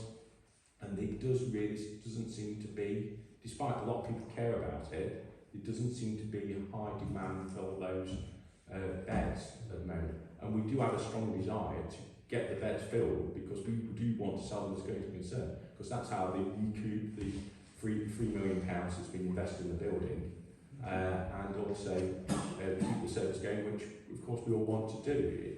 To me, it's all about making sure the best possible service is delivered to the public. It doesn't matter if that's provided by council directly or by a private sector with council money. It's about delivering the right service at a cost-effective way. So I hope that helps, Jamie. Sorry, can I come back in on that very quickly? Yeah, go ahead. On a very specific point that you made, that Ryan Close has empty beds. My stepmother is suffering from dementia, and I spoke to Social Services, Derbyshire Social Services, late last year, talking about options and talking about options for residential care. At the moment, she lives on her own in a bungalow with dementia, with carers going in, and that's something that concerns me for obvious reasons. I spoke specifically about Ryan Close and was told that there was no chance whatsoever it was full. There was no dementia beds in Bright Close, and I'll keep that. She isn't in need of nursing care, she's just in need of care. Yes, one of the things that we are focusing on is the facilities that provide dementia care, and Bright Close doesn't provide dementia care. So 3.1 million invested in it, and now it just gets tossed off. That's a real waste of taxpayer money. Councillor Markle. You said that there was no demand for the Low demand. No demand is different to low demand. low demand for the facilities you provided. So you spent 3.1 million on dead duck. Now, basically, if I'd have done that, and I'm an architect, if I'd have done that on one of my projects, people would be asking lots of questions and I would be being sued.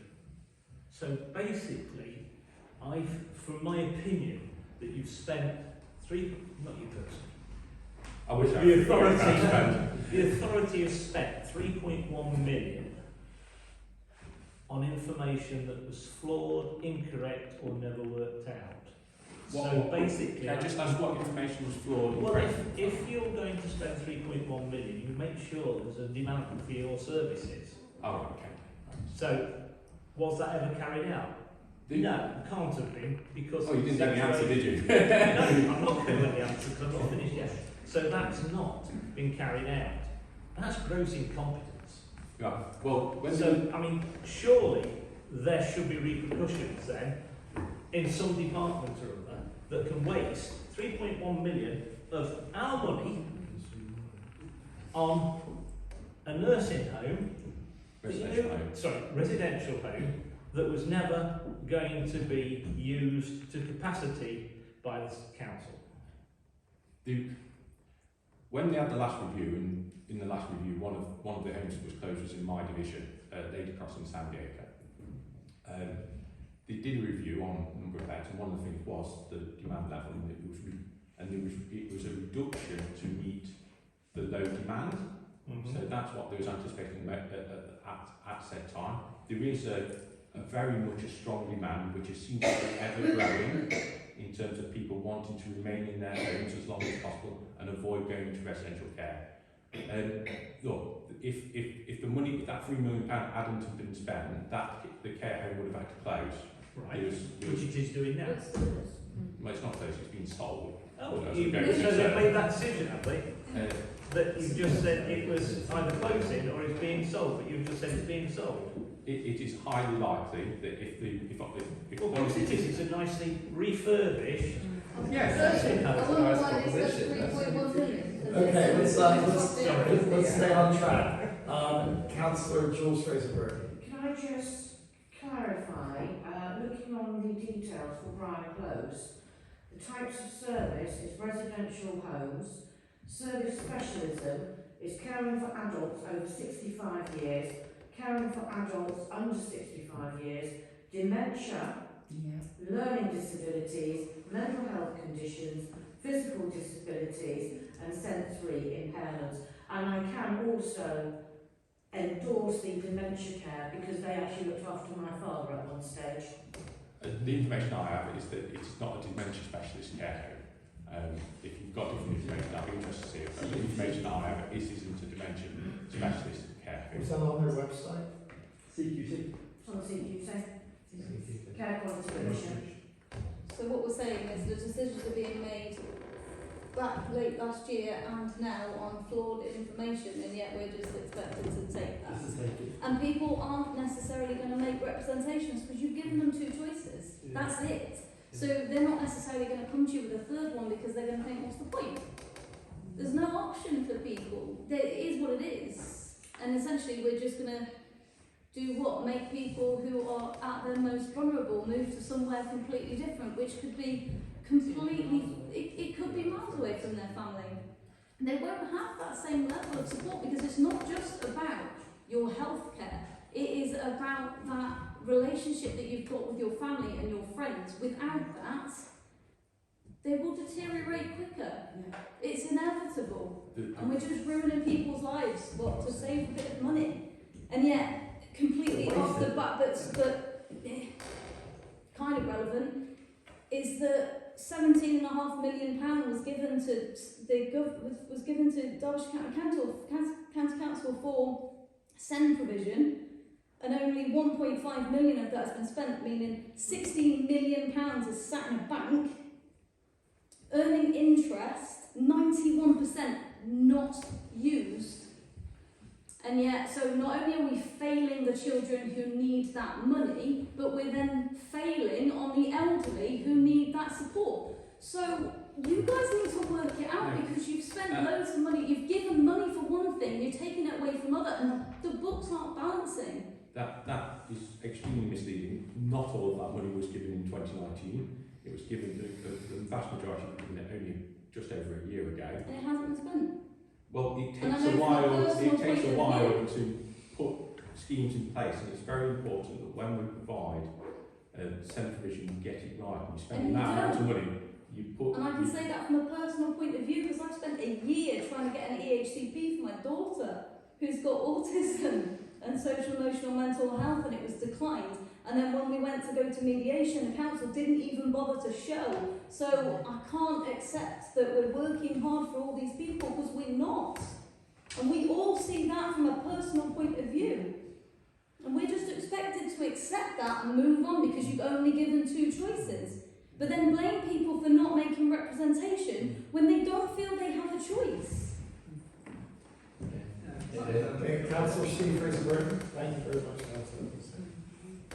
Thank you. Understanding that this is a very motive issue.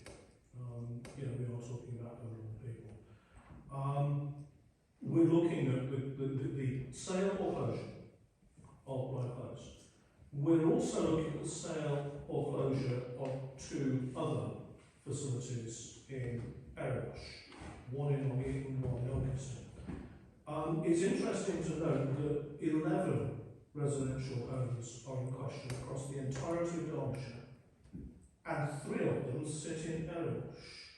Now that concerns me again, because if we wind up with a situation where, and we accept the fact that Briar Close may be sold, but it may also be closed, and if it's closed, those residents then have to be rehoused somewhere else, but we're closing 2 of the other local residential homes. It seems disproportionate to me that 3 11 homes are within Erewash. Is there a reason for this? Has Erewash got something that marks it as very different to, shall we say, High Peak? Because Erewash is a heavily populated area. In fact, I would suggest probably, with the exception of Derby and Chesterfield, it's probably one of the more populated areas of Derbyshire. It seems strange to me that 3 homes in Erewash are on the list for targeting. Mr Chairman, there will be a series of face-to-face meetings organised by the County Council. The times and places are yet to be advertised. I've been promised a list of them that hasn't yet arrived. So there will be an opportunity to go along somewhere and talk to certainly officers and probably councils as well about the various options. A lot of the points being made just now can be made to them on those occasions. As far as all the deep background detail we've just been asked about, I'm certainly not party of those detailed discussions. The officers would clearly be working on in detail, discussing them presumably with the Cabinet member concerned, and the result is the report that went to Cabinet yesterday, on Monday. But all the background details work that were made today, I can't answer those questions, I just don't know, I haven't been involved in it. But there will be opportunities to ask those questions and put these points. Can I ask a question? Yes, go right ahead. Yes, it's about the making representations. I agree with you. I think most people think this is just a pay to complain now. It's going to happen with lots of options, both of which are going to shut these care homes down. I mean, I think people just think this is going to happen. You know, it's been said and that's it. Nobody's going to bother making representations. And I would like to ask a question. Are the County Council putting people into private care homes? Yes, we put people in private care. So the ones DCC Very are long supporting have got anti-beds, and yet DCC are paying to put people into private care homes in other areas. Yes, because elderly vulnerable people have a right to have some choice in where they go in a house, and that we shouldn't just go and go, here you go in here. They have a right to some choice. But if Brian Close is closed, then they won't have that choice. Question from you, Miss, yes? Well, it isn't a question. I've actually worked at Briar Close for 7 years. They are they've got such a good reputation. As regards the fact that the beds aren't being fully accommodated, that is because of all the alterations that's been done. It's one block, they've got 4 blocks. One block has been shut completely while that area has been sorted out, while the workmen have done their work, right? The staff were moved on to elsewhere. So the staff's not there anyway to cope with a full amount of people in there. I don't think you've got your facts right at all. They've had dementia people for years. Years and years of dementia. And I've worked there, I know what they do. And they do a fantastic job, those girls do. They're my aunt was in there not long ago. She was a bit of a handful, to be quite honest. And they were brilliant. I couldn't have asked for to have gone to a better place. I've been in care homes, private ones, and it's been horrendous. They have absolutely been awful. Briar Close is the best. I think you'd better look again at what Briar Close does. I really do, because your information is far from being right. Thank you very much. I feel very strongly about the closure process. Okay, back, standing orders are back in place. I think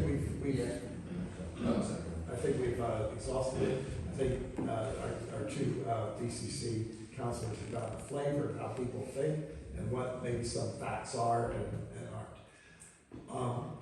All I gotta say in closing this out is that we have, we want this move to private stuff, okay? They did the same thing with school lunches. And there are a lot of schools, including the one I work at, that have gone back to DCC to be contracted. because the private sector did not have value for money and nutrition for the kids. DCC workers did, and the meals are much better, and they're there. As for the SEND, I can, as a deputy head, I'm appalled at what's happening with that. I have to deal with that every day. And you got the money in 2022, you guys have got to get off the stick and start working faster. I mean, you know, we work fast, we got money taken away from us, we didn't care, we got things done and we're doing things and we're going to continue. I know it's parish council, I know DC's a bit bigger, but come on, you can't just say everything moves slowly. You can make mountains move if you want. You certainly did with Peewit. There's no reason why you can't with them. Well, I do mean with Come on. Now the other thing is with Briar Close and all the elderly care homes being taken off. We're going to find ourselves in a position years from now where they've been sold off and we've lost those assets. And they're gone forever. You never get it back. And if you're going through a model where the county council will be just managing contracts, like they do down south in some sort of, I can't remember the place to do it, but there is a local government body that does that. And that's horrendous. That's not governing. That's just managing contracts. And the thing is, you say, oh, the private sector has all the answers. In some areas they might. But in many areas, it has turned out because they're there for profit first. Yes. I'm sorry, but you can't be there. They're not in there to make break even, Wayne. They're in there for profit first. Okay? And, you know, it's time and time again, we see the failings of it. Government has to take responsibility somewhere along the way for people. And it's the most vulnerable where government, excuse me, I'm losing my voice, where government needs to concentrate the most. And that's the youth and the elderly. And in this case, it's the elderly. And I would like to propose that we do send a letter as a parish council to our two councillors, to the leader and whoever else, and it'd be an open letter to the public. It would be displayed on our website, and if we could on the community page, but I understand that we can't. That we have this out of where we stand as a parish council, that we are dead against it, and we are going to be calling surgeries on this issue to organize a very big fight to keep that practice, because it's part of our community too. Besides all that, it is part of our community. We need to protect our community, and this is the second time this sort of thing has happened. First one was Harrington Green, it all just comes out last minute. Now this is again lastminute.com. We can't keep going through this, and it's all borough wash that gets hit. Okay. Can I just add to support that? All you've got to do is turn on the news, and the NHS are swamped. They have got people in beds that don't need to be there, but they've got nowhere to put them while they get care packages put in place so they can go home. And it's a vicious circle. You know, but we need facilities for our elderly. Come on, head off. So, if you allow me and Sarah to work on the letter, we will then email it to you before it's sent off for your approval. I'm not asking for, you know, oh, can you make this change? Just say, yeah, that's great, or whatever. And then Sarah will send it off to the relevant people on behalf of the parish council. I've got to say just one last thing. Most of these people in Briar Close will be moved to places, as has been said by yourselves, where family cannot get to see them. I went when my aunt was in Briar Close, I went every day. If she'd been miles away, I'd have gone once a month. And she depended on me going there. She was always asking for me, always. So what's going to happen to them when they close Briar Close? They go miles away and the relatives cannot get to see them. Isolated and then They are isolated. The worst of it is they'll die. They'll die. They've got nobody Yeah, to support them. we will remember that in our response. Yes. Okay, I proposed it, could I have a seconder? Councillor Markle, can I have a show of hands in support of this letter? Yeah. It's unanimous, it's passed. Thank Okay. you. Moving on. Okay. Thank you very much. Really glad we can all stand together on that. So next one, consider the request from Parish Youth Development to allow them to a Dean's Drive football pitch using a tractor and a pull-along roller. Now, I assume this sort of comes from the report they had from the FA, wasn't it? The main problem with these drives is it's aerating. Yeah. They pulled a big chunk up and it's very compacted at the top, and underneath it it's quite loose. And they said if you aerated it, you'd get to that bottom bit and the water would drain off. And due to time constraints, the group didn't think they'd be able to get grants because we needed to discuss that side of it tonight. There was I've got a few concerns with the report. They wanted more grass cutting, and there was something about the football the pitch had to be used for at least 10 years, otherwise you had to pay your grants back. And I think it was little things like that that made them step back a little bit. And then the other option was that they could do it themselves. He has got a tractor, he has got a roller, but there are implications of that. I'm sure Councillor Markle is going to discuss. Yeah. Firstly, it says tractor roller. You need to see what sort of roller it is. It needs to be a deep slitter. But if he's thinking of doing it himself, which I think the implication is, health and safety, risk to the public, it's a public open space, and having someone, best will it work, who's a novice with a tractor or a slitter and roller charging around, I think that's a kind of work. I was going to ask where the tractor and pull-along roller come from. Well, wherever it comes from, it needs a competent and qualified driver. Yeah, with all the tickets. With all the tickets, and also the area would. Sorry? Yeah, exactly. Exactly. No, we're not covering it. I mean, this is why we use Fox and people like that, because they have public liability and they've got trained staff. Is it an urgent service then? No, because the season ends. So the group are waiting for funding from the FA, aren't they? I know you made some comments. No, they're not waiting. No, because what I was going to bring to the meeting tonight was the FA's report, which would explain all about the funding. And he started saying that there wasn't, he'd still got a month to get the grant in, and he didn't think he'd got enough time after this meeting to be able to go back and look into getting the grant, which he had over 4 weeks to do, so we did actually have plenty of time to do it.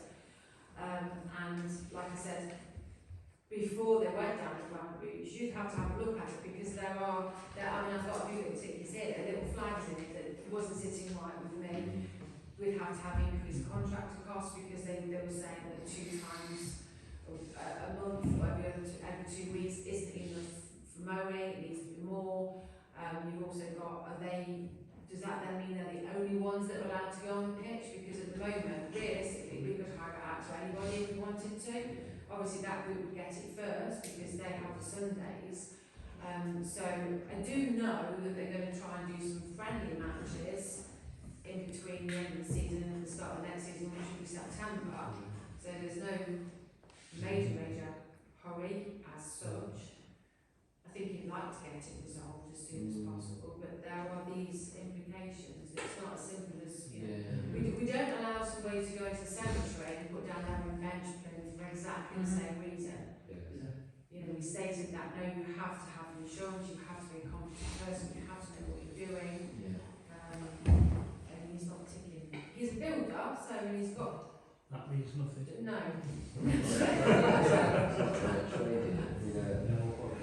So, a quick question. Is this something, forget costs at the moment, this is just a straight question. Is this something that Fox would be able to do for us? It possibly is, but I've also spoken to to a couple of the local farmers who Yeah. tend to do this sort of work as well, and they Yeah. said there is a particular person that does this sort of work locally. Okay.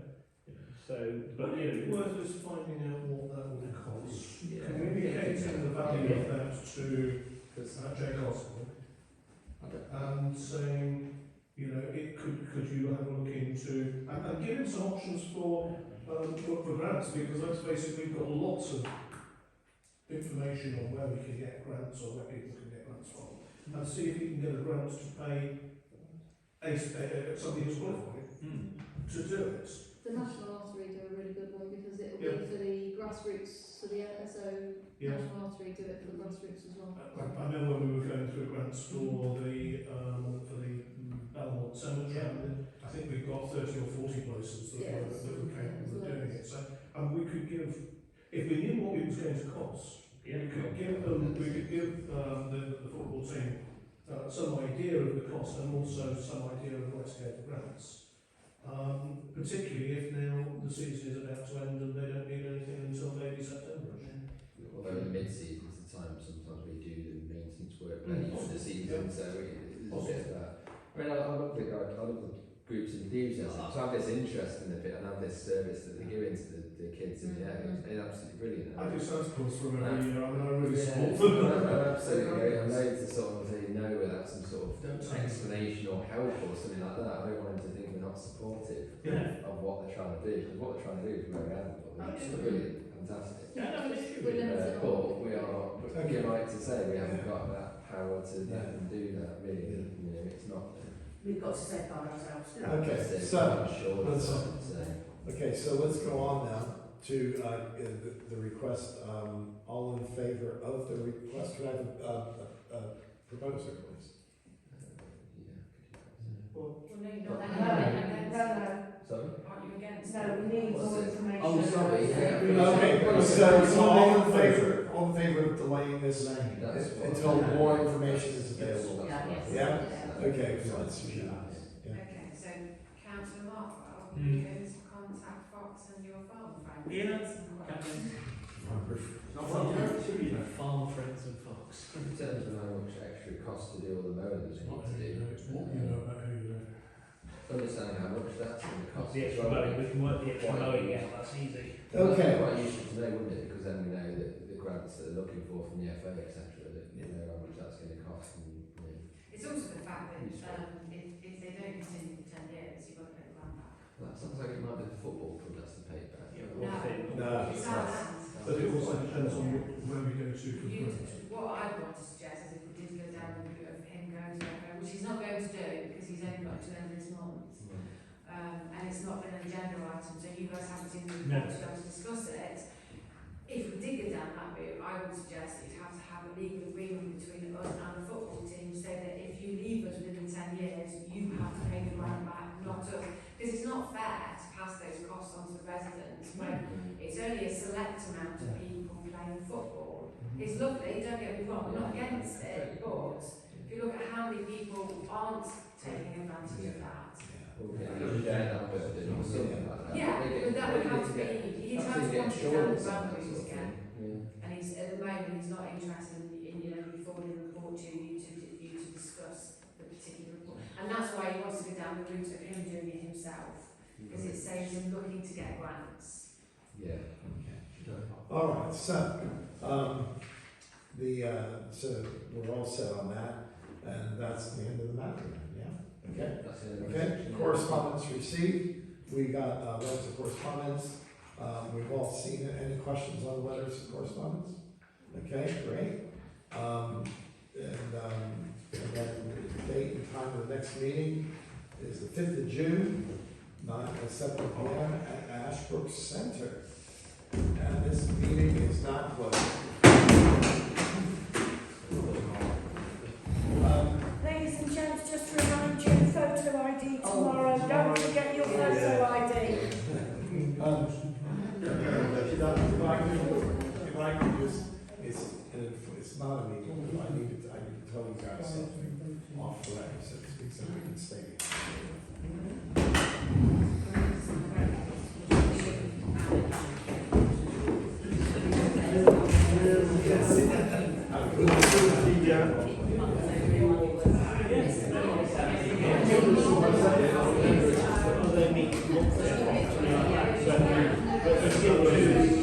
But